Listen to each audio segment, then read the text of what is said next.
Estava olhando algo aqui em 2001.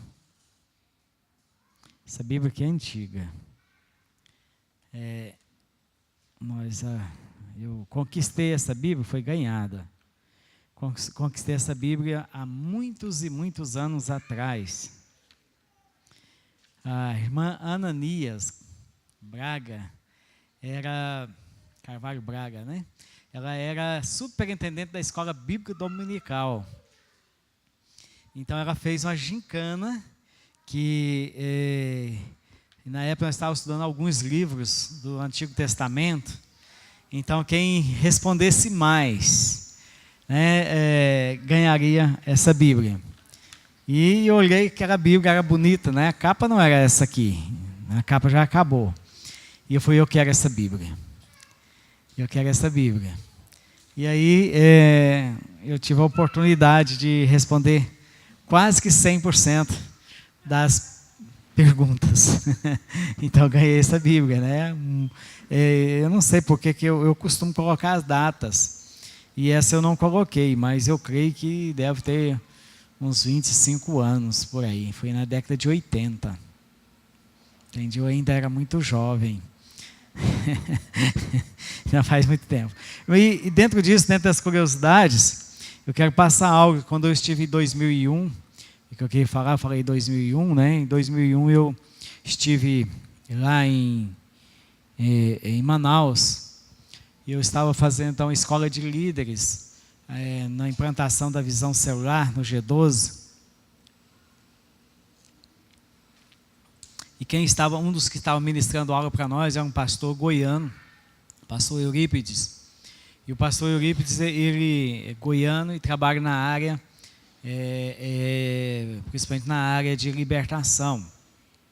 E ele então fez um mapa sobre Goiás. Eles têm um mapa sobre o Brasil, e ele fez um mapa sobre Goiás e um mapa sobre Goiânia, sobre a atuação dos demônios, né, que agem no Brasil, que são 3 principados principais. Né? Não quer dizer que não tenha mais, claro que tenha mais, mas são 3 principados, né, principados em um nível elevado, que agem no Brasil, que é um principado da idolatria, da imoralidade e da corrupção. Isso em 2001 já se falava sobre isso, sobre esse principado da corrupção. A corrupção no Brasil sempre existiu, né? Está mais acentuado, ou está se descobrindo. Então, eu acho que está mais descobrindo, né, os acontecimentos. Então, esses 3 principados que agem no Brasil. E as 3 potestades que agem no estado de Goiás, que é a nível de potestades, que agem no estado de Goiás, são 3 também, que é a idolatria, que a idolatria é um principado e também é uma potestade, viu? E da imoralidade também é uma potestade. E a incredulidade. Então, no estado de Goiás, o povo é muito incrédulo, né? Em função desses demônios que agem, né? Essa potestade. E dentro de Goiânia, dominadores. Obviamente que todos esses principados e essas potestades, elas agem em Goiânia também. Mas especificamente, né, os dominadores que agem no meio do povo, né, que são 3, né, principais, que é o vício, que é o tal do Zé Pilintra. Você já ouviu falar do Zé Pilintra? Ou Baco. Zé Pilintra e Baco é a mesma coisa, viu? Vocês já viram a loja que tem ali na T63, perto da Praça Nova Suíça, escrita ser Baco? Baco vende bebidas, entende? Então isso existia uma boate na T9, quase esquina com a 85, indo aqui para lá à direita. Existia muitos anos atrás, que é chamado Boate Baco. B-A-C-O, Baco. Entende? É um demônio, é o Zé Pilintra. Inclusive Goiás, ele é um dos maiores consumidores de bebida alcoólica do Brasil. Proporcionalmente falando, Goiás é o maior, proporcionalmente falando. Entende? Um negócio assim, muito doido, né? E depois vem a prostituição, que é a pomba gira. Né? É um outro dominador, que é a pomba gira. Aqui em Goiânia se fala É o lugar das mulheres mais bonitas do Brasil. Vocês já ouviram falar sobre isso? E é uma verdade. Só que é o seguinte, aí entra aquele detalhe, né? É a capital, proporcionalmente falando, é a capital mundial da prostituição. Goiânia tem o maior número, proporcionalmente falando, de motéis do mundo. Só perde para a França. Entende? Só a França, não, Paris. Só para Paris. Então, proporcionalmente falando, obviamente São Paulo, que tem 17, 18 milhões de habitantes, tem mais número do que, mas proporcionalmente falando, por habitante, Goiânia é a capital mundial de motéis. Então, onde age a tal da pomba gira, né? A gíria, ou gira. Pomba gira mesmo. Vocês sabem por que desse nome, pomba gira? Entende? É exatamente aquilo, né? Então, para conquistar os senhores de escravo, então os líderes de cada casa, de cada fazenda, e aí eles faziam aquelas festas, e aí elas não usavam aquela peça chave, né? Aquela peça de baixo, né? Então, os escravos não usavam aquela parte. E aí o que acontece? E os senhores ficavam ali, eles pegavam aquelas negrinhas mais bonitinhas, né, mais rechonchudinhas e mais novinhas ali, e mandavam elas girar as roupas bem na cara assim, dos senhores. E os senhores ficavam, né, e tal. Então era uma forma que tinha, e o demônio entrou e ficou com esse nome, né? E depois vem a idolatria. Entende? Idolatria muito forte, né? Então todos eles agem a idolatria. E nós vimos, né, que a gente acha assim, Goiânia está bem evangelizada. Goiânia está muito mal evangelizada. Nós ainda tivemos 4.900.000 pessoas em Trindade esse ano. 4.900.000 pessoas em Trindade. Entende? O estado tem 7 milhões. E aí, sem contar Muquem, sem contar em outros lugares, né? E tal. Então, é um desafio para nós. Por isso que eu estou trazendo essas curiosidades para os irmãos. Eu estava folheando ali e vi. E quero trazer uma coisa boa agora, sobre algumas atitudes, né, que são coisas maravilhosas. Vocês sabem o que significa as palmas? O que significa palmas? Bater palmas. É uma expressão de alegria, de júbilo, que está dentro de cada pessoa. Então ela está o quê? Se manifestando, a sua alegria, o seu júbilo. Entende? Através das palmas. É uma manifestação. Lá em Cachoeira Alta eu tive uma bronca muito grande, porque na igreja que eu estava servindo Jesus, a pessoa não pode, né? Se fizer isso aqui, manifestação da carne. Mas aí o que acontece? Aí um pastor estava pregando e começou a pular. E ele estava pregando, começou a pular, e aí fazia isso.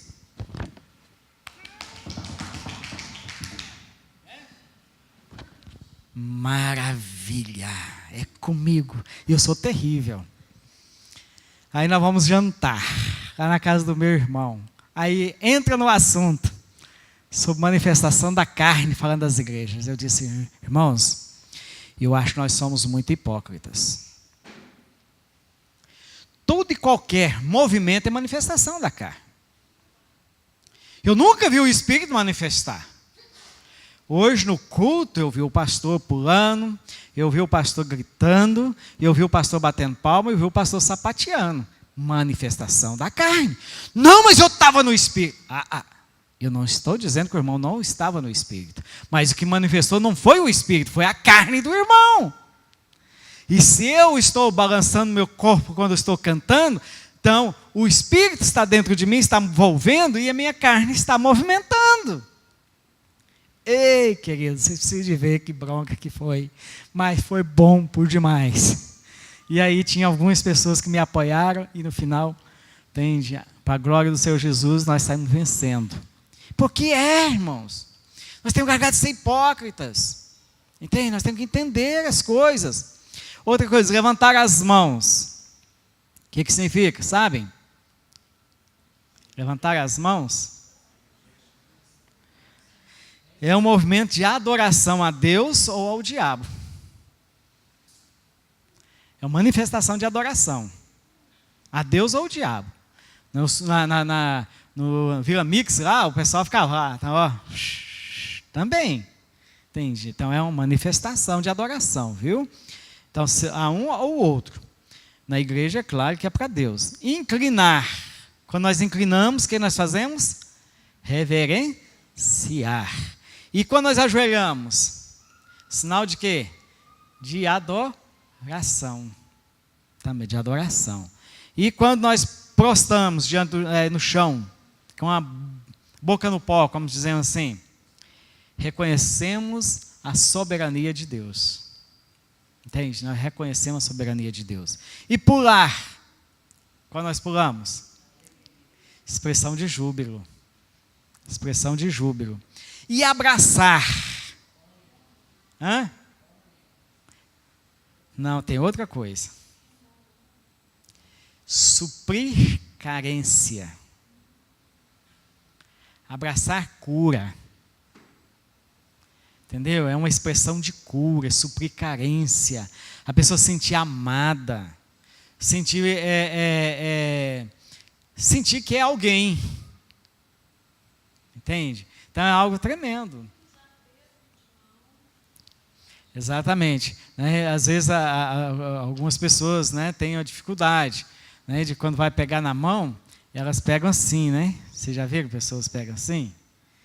Você sabe o que é isso? É insegurança. Medo de rejeição. Então, você tem que pegar e quebrar os ossos. Mesmo. Entendeu? Isso é uma firmeza. Isso significa firmeza. Amém? Bom, isso são algumas curiosidades, tá, irmãos? Para nós. Eu gostaria que os irmãos abrissem sua Bíblia em Isaías 53. Eu estou com esse Isaías 53 há um bom tempo. No meu coração, como não acreditar em Jesus? Como não crer em Jesus? Esse é o nome da mensagem. Como não crer em Jesus? Aleluia. Isaías 53. Na verdade, irmãos, quando nós lemos Isaías 53, eu não sei por que o autor, não é o autor, quem fez a organização dos livros, eles fizeram o Isaías 53, na verdade ele começa lá no Isaías 52, verso 13. Ele começa lá. Entende? É o 13, o 14, o 15 de 52, é a sequência de Isaías 53. Só que na hora de organizar, não sei o que aconteceu, que quem organizou, porque isso foi bem depois, nas Bíblias mais antigas não tem capítulo, não tem versículo, sabiam disso? Isso foi uma forma que bem mais tarde, poucos anos atrás, menos de 50 anos, provavelmente 60 anos, que fizeram essa organização. Antes só tinha capítulo. Antigamente não tinha nem capítulo. Entende? Depois fizeram capítulo, depois fizeram as divisões em versículo, para ficar mais fácil. Da mesma forma que fizeram as divisões da Bíblia também, que é na época da inocência, consciência e assim por diante. Dividiu a igreja em 7, né? Em 7 etapas. Vamos dizer, falar. Mas vou falar etapas para os irmãos entenderem, né? 7 dispensações que são divididas em 7 etapas, 7 partes, em períodos de acontecimentos. Entende? Então, da mesma forma, foram organizando aqui. Mas, na verdade, se você pegar, você vai entender que começa o capítulo 1, o versículo 1 deveria ser o 13 de 52. Né? Mas vamos começar a partir do 1 mesmo. 53, 1. Quem deu crédito à nossa pregação? E a quem se manifestou o braço do Senhor? Pois foi crescendo como renovo, perante ele, como a raiz que sai de uma terra seca.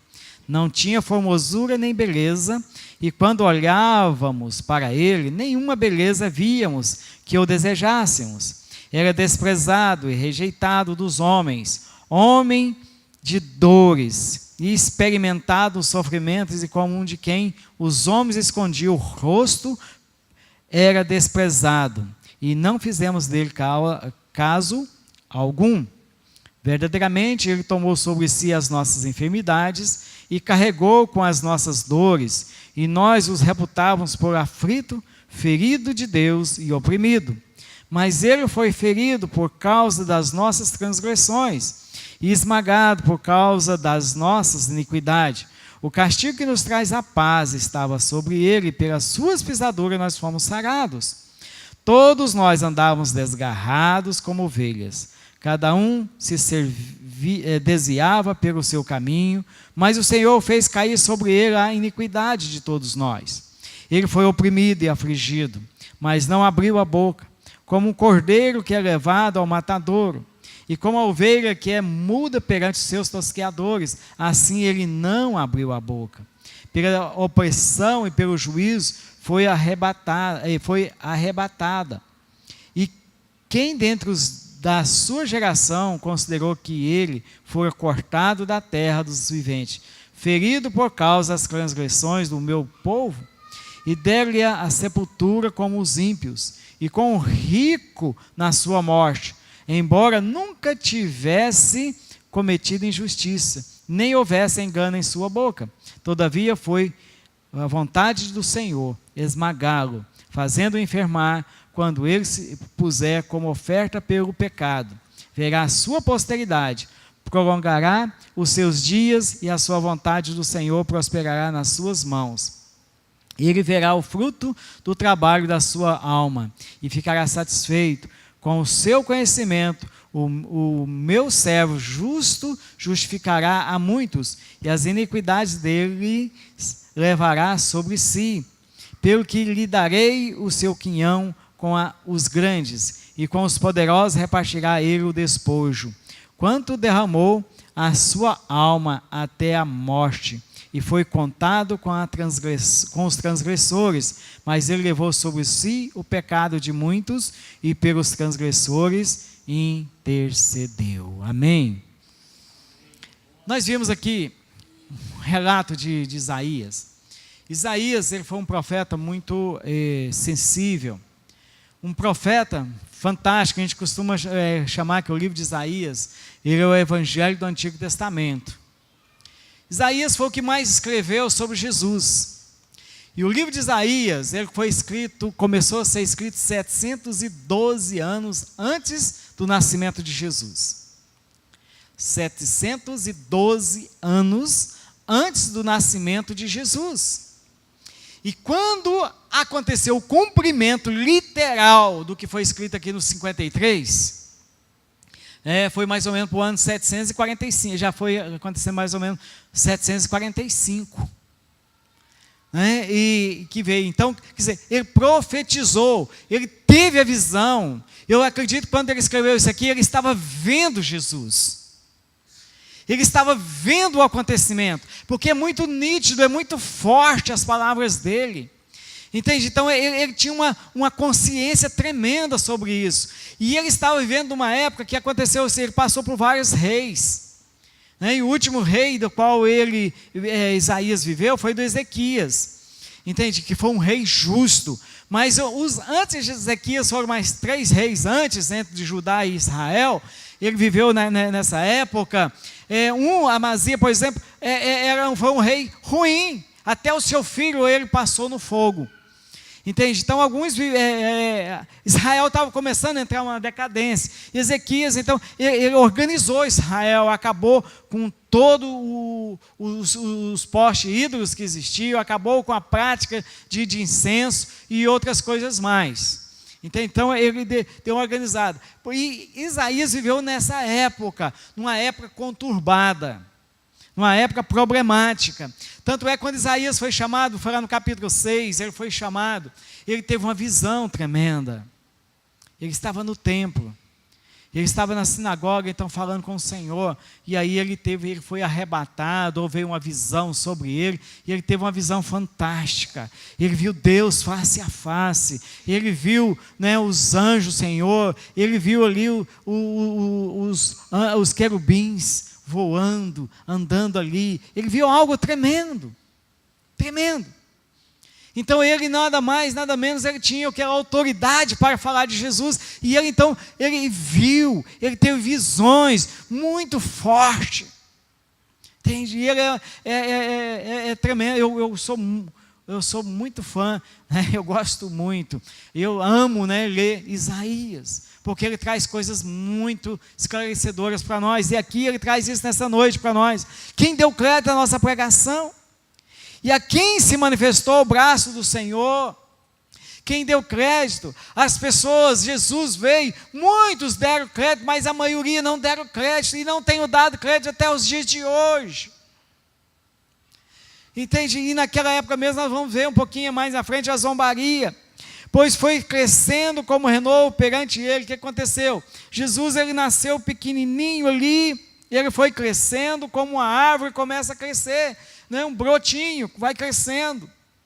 Aos 12 anos ele teve manifestação, aos 12 anos ele começou a aparecer, mas antes dos 12 anos ele sofreu muitas perseguições, ele teve que fugir, ele teve que ir para o Egito para não ser morto, ele teve que ser escondido para não ser morto. Já vinha a perseguição, entende? Embora muitos nem acreditavam, nem estavam aí, nem estavam atentos para saber o que estava acontecendo. E depois ele desaparece, só aparece lá com mais ou menos 30 anos de idade, né? Ali por depois de 18 anos, que começa a manifestação dele, né? E aí, olha só, nenhuma beleza víamos para que o desejássemos. O que é essa beleza? Isso aqui que ele já estava lá em sofrimento. Alex, tem aquela imagenzinha aí? Olha só, ele já estava essa beleza aqui que não via, sabe por quê? Porque ele já estava mais ou menos quase nessa condição aqui que o Alex vai mostrar. Não vai dar para ver? Não vai. Apaga a luz aí, Fábio, aí atrás para nós. Entende? Tem beleza aí? Alguma beleza aí, queridos? Tem alguma beleza aí? Tem o quê? Algo triste, desfigurado. Então é exatamente isso, eles olhavam para ele, não via beleza alguma.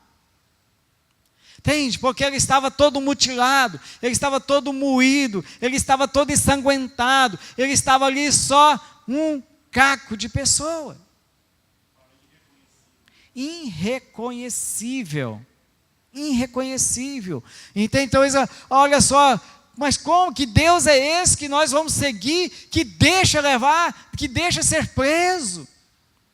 Essa era mais ou menos o que ele estava inquirindo naquela época, ele estava questionando, mas se ele é Deus, como que foi possível ele ser colocado numa cruz? Entende? Sendo que tantos outros falaram a respeito disso. Eles conheciam Isaías profundamente, mas eles não estavam atentos. Entende? Aqui está bem, deixa essa imagem aqui, porque eu tenho luz aqui, né, para eu poder ler. Então ele foi rejeitado ali pelos homens, porque ele era um homem de dores, experimentado o sofrimento, aí ele já estava com muita dor, né? Muito sofrimento, né? Que ele estava sentindo aí, e como de que homens escondiam o rosto, era desprezado, não fizemos dele caso algum. Entende? Ninguém deu moral, ou olhava assim, esse é mais um. Esse é mais um. Se você abrir comigo, né, eu acho que é Marcos 15, 29. Marcos 15, 29, o que está escrito lá? Por isso que eu disse para os irmãos, né, os acontecimentos. Marcos 15, 29. Diz assim... E os que iam passando blasfemavam dele, meneando a cabeça e dizendo: tu que destrói o santuário em 3 dias o reedificas, salva-te a ti mesmo, descendo da cruz. De igual modo também os principais sacerdotes, com os escribas, escarnecendo-o, diziam entre si: a outro salvou, e a si mesmo não pode salvar. Desça agora da cruz o Cristo, o Rei de Israel, para que vejamos e creiamos. Também os que com ele foram crucificados o injuriavam. Olha só, ali eles estavam criticando, abusando. E está aqui então o acontecimento. Está aqui o que realmente que Isaías havia profetizado que iria acontecer. E aconteceu mesmo. E eles abusaram de Jesus. Eles abusaram do ato de Jesus. Eles não tiveram coragem de olhar para, de reconhecer que Ele era Deus, que era Filho de Deus. Eles não deram conta de fazer isso. Pode acender aí pode tirar.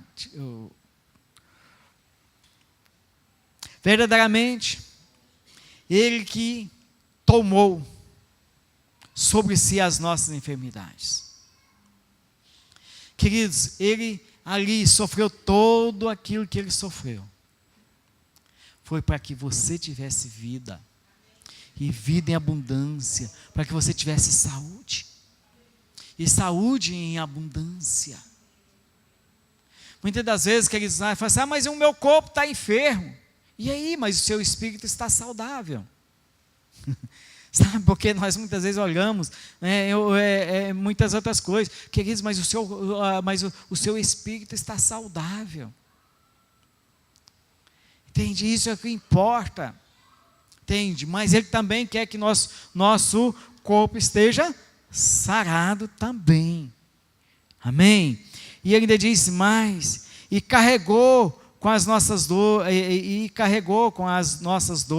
e nós o reputávamos por aflito, ferido de Deus e oprimido.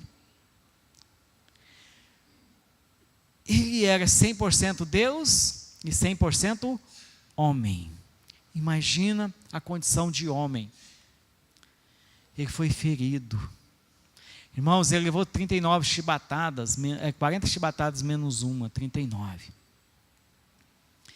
E aquele chicote, alguns falam 3 pontos, 5 pontos, mas ele tinha 7 pontas. E eu falo com convicção, ele tinha 7 pontas. E cada ponta, aquele chicote, cada ponta, na verdade, era de chumbo mesmo. Ou então osso do dedo de carneiro na ponta, amarrado, furado e amarrado. Entende? Mas eu creio mais no chumbo, porque já existia o chumbo.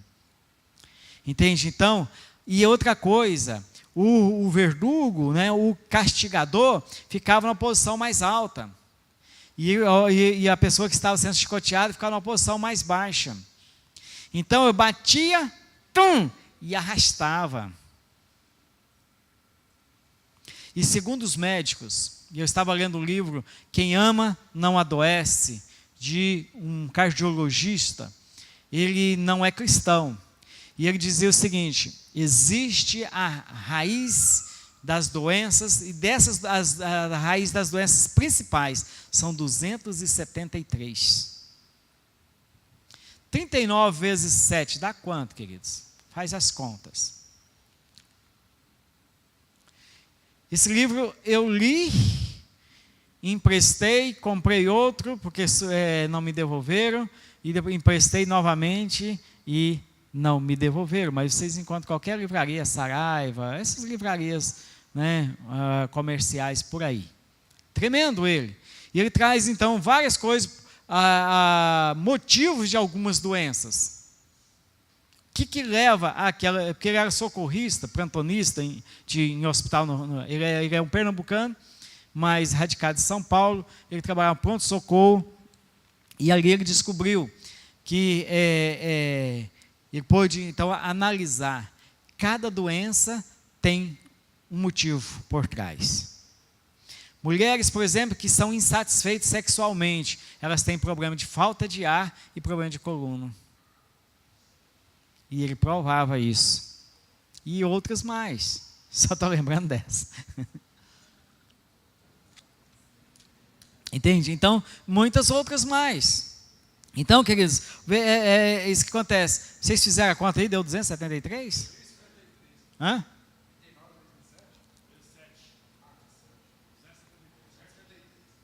Entende, queridos? Então, quer dizer, não está errado, não. Um ímpio escreveu isso. Um cientista escreveu isso. Entende? Então, a coisa era terrível. Agora, imagina só.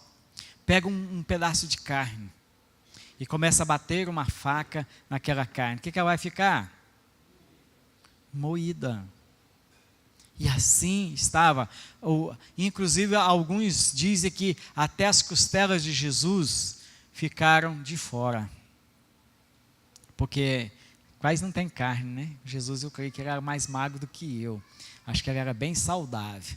Né? Então, pouquinho, eu mesmo aqui, ó, eu não tenho carne nenhuma aqui, nem gordura aqui na minha costela aqui, ó.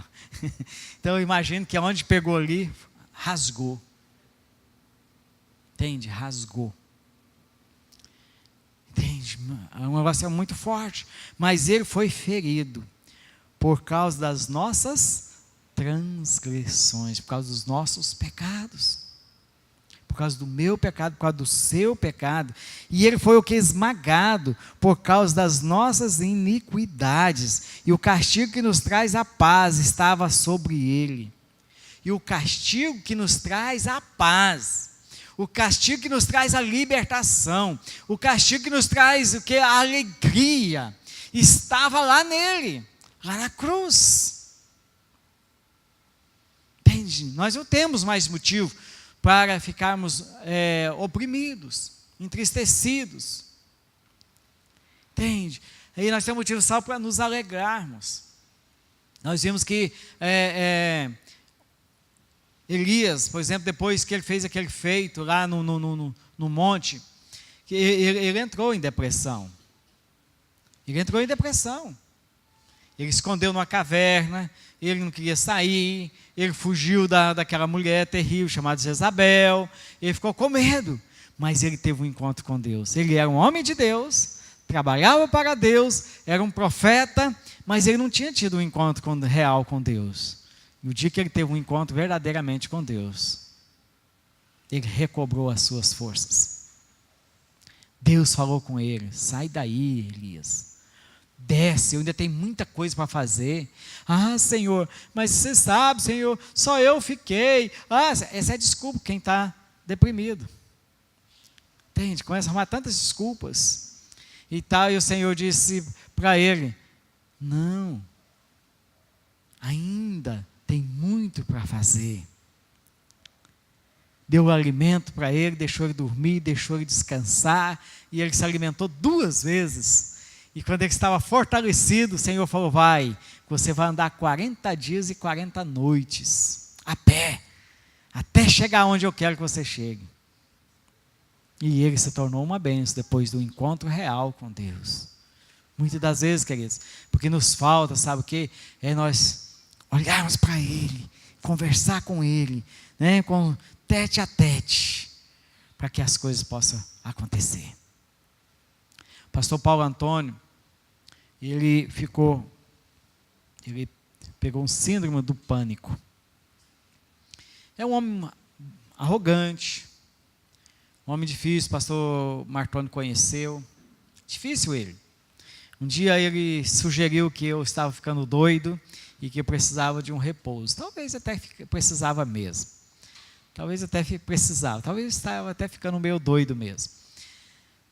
E outras coisas mais. E ele perseguiu muita gente com o seu autoritarismo, com a sua maneira de agir. E então ele foi para Brasília, assumiu uma igreja em Brasília, e chegando lá, isso eu ouvi dele. É um testemunho dele, eu ouvi dele. E ele entrou então, começou o descontrole de pressão. Uma hora a pressão dele estava lá para 19, outra hora estava lá 10, outra hora estava 16, outra hora estava 25, e aquela confusão.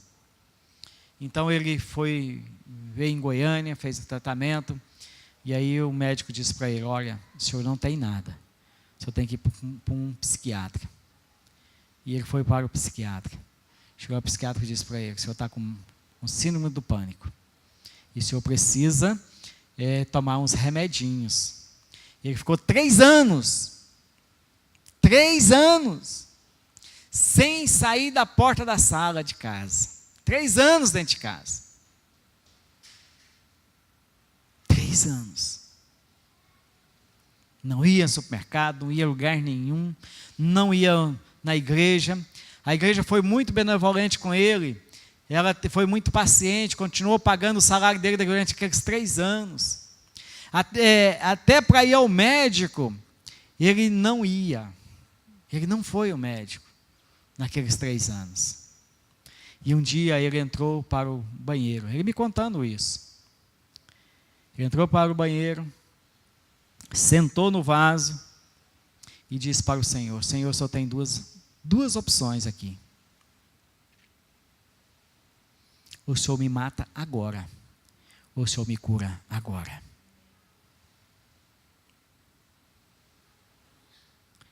E ele esperou um tempo, e ele falando com Deus. E aí ele disse: Senhor, não vai me matar? Então é que sinal que o Senhor vai me curar. E eu vou levantar, vou tomar um banho, vou botar meu terno, minha gravata e vou pregar esta noite. E assim ele fez, tomou banho, vestiu roupa, falou para a esposa: nós vamos para a igreja. Foi para a igreja e pregou, e nunca mais ele teve síndrome do pânico. Ele contou isso na minha casa. Ele veio na minha casa me contar isso. Ele veio lá de Brasília, na minha casa, para me contar isso. Entende, queridos? Então, quer dizer, tomada de posição, um encontro real. Ele teve um encontro real com Deus ali, face a face. E ele tomou uma posição. E Deus o ouviu. Amém, queridos? Sabe por quê? Porque já levou isso lá na cruz. Ele já levou isso lá na cruz. Todos nós andávamos desgarrados como ovelhas, cada um se desviava pelo seu caminho, mas o Senhor fez cair sobre ele a iniquidade de todos nós. E fez cair sobre ele. Ele foi oprimido e afligido, mas não abriu a sua boca. Eu tenho quase certeza que Jesus deve ter gemido, tenho quase certeza que Jesus deve ter chorado, mas ele não blasfemou. Ele não disse: por que vocês estão me batendo? Eu sou um homem justo. Ele não fez isso. Ele teve uma conversa com Deus antes. Ele suou gotas de sangue. Ali ele entrou em depressão mesmo. Mas aí o que acontece? Ele teve com Deus face a face. Entende? Disse: Senhor, se possível, afasta-se de mim esse cálice. O Senhor disse: não, vai lá, meu filho. Por amor a nós, ele não permitiu. E ele ainda diz mais: pela opressão e pelo juízo foi arrebatado. E quem dentre os da sua geração considerou que ele fora cortado da terra dos viventes, ferido por causa das transgressões do meu povo? Entende? Alguns até criticaram por isso. E aí nós vamos ver que e deram-lhe a sepultura com os ímpios. Deram-lhe a sepultura com os ímpios. Alguém abra João, põe aí, João 19:38.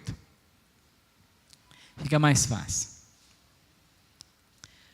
Depois disso, José de Arimateia, o que era discípulo de Jesus, mais oculto, por medo dos judeus, rogou a Pilatos que lhe permitisse tirar o corpo de Jesus. E Pilatos lhe permitiu. Então foi e tirou o corpo de Jesus. Continua. E foi também Nicodemos, aquele que anteriormente se dirigia de noite a Jesus, levando quase 100 libras de um composto de mirra e aloés, coisa caríssima. Continua.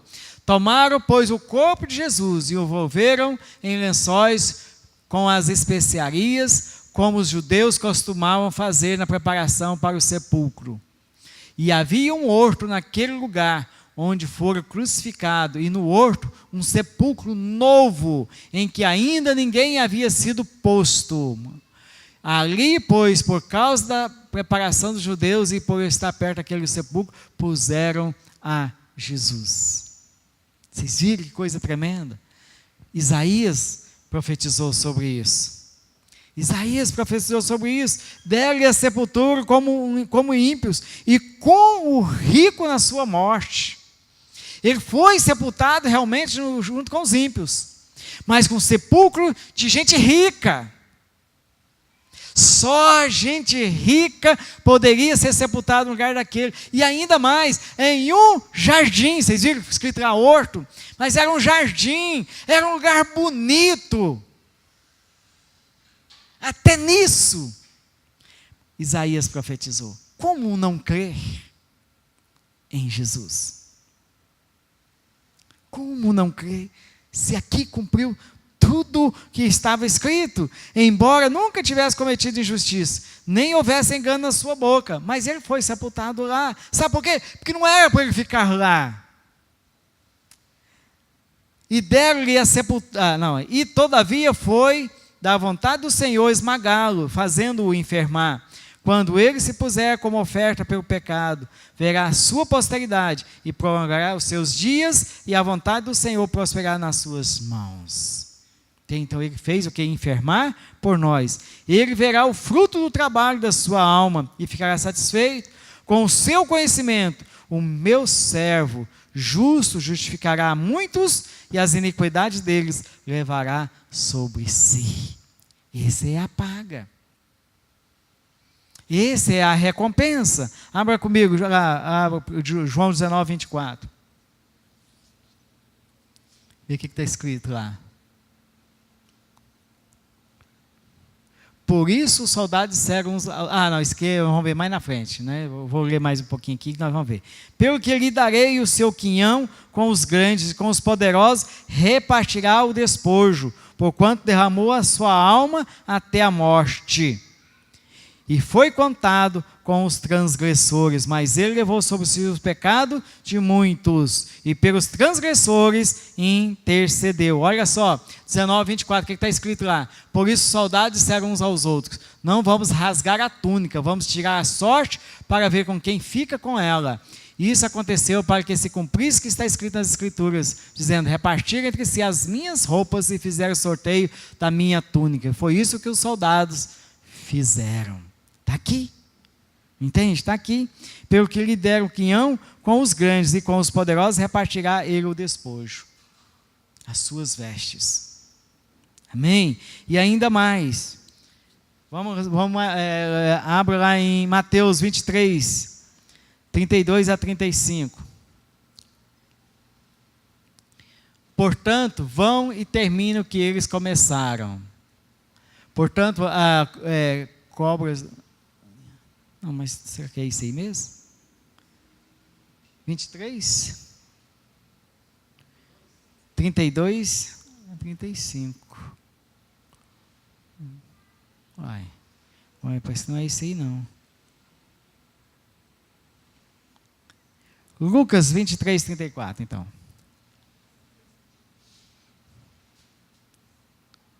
E dizia Jesus: Pai, perdoa-lhes porque não sabem o que fazem. E repartiram as suas vestes e lançaram sorte. Olha o que está escrito aqui.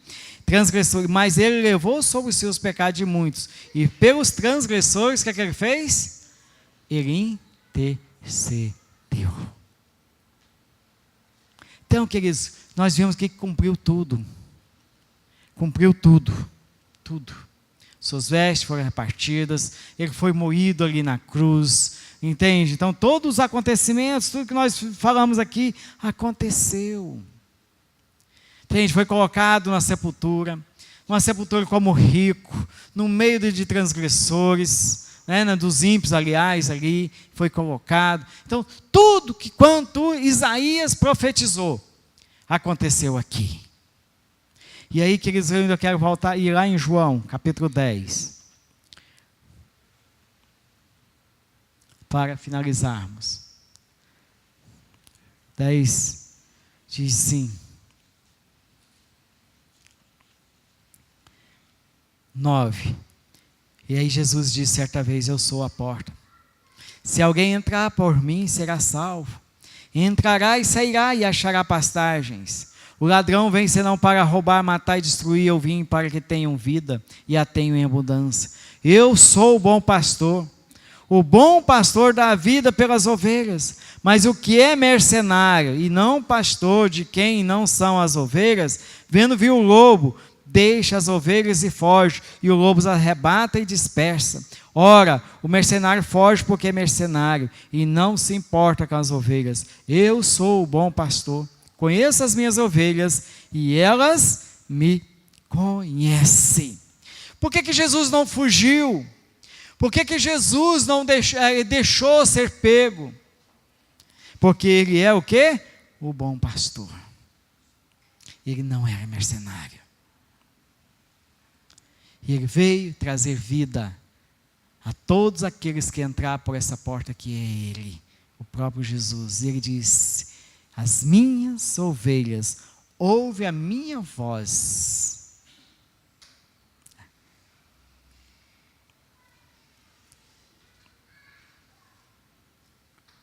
As minhas ovelhas, elas me conhecem e eu as conheço.